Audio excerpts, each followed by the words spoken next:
Welcome to the TeamBoard for Monday.com tutorial. In this video, we'll guide you on how to set up mapping fields for both a single board and multiple boards. If you're new to TeamBoard, we recommend watching our TeamBoard feature overview first.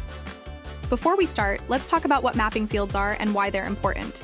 Mapping fields means matching TeamBoard fields with the columns in your Monday.com tables. This step is crucial because it ensures that data from TeamBoard is correctly linked to the right columns in Monday.com.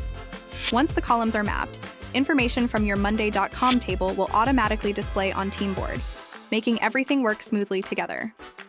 Now let's see in detail how to do it.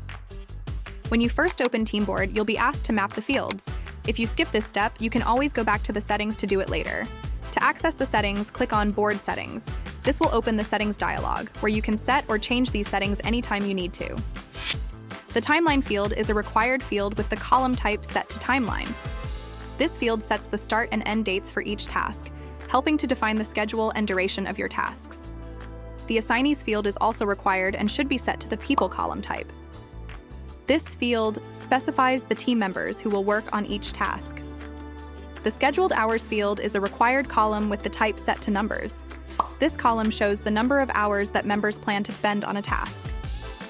The Status field is optional, with the column type set to Status. This field is used to track the current status of each task. The Color field is optional as well, and uses the Color Picker column type. This field allows you to give each task a color to make it easy to identify. If you see an empty drop-down box, it means there are no columns of the right type in your Monday.com table. To fix this, go to the main table and create the needed fields. Then, come back to TeamBoard and finish the mapping process. Make sure to set up your fields before using any advanced features on the app. In our next video, we'll learn how to plan tasks for resources and teams. We'll cover how to allocate resources, manage team workloads. Thank you for watching. See you next time.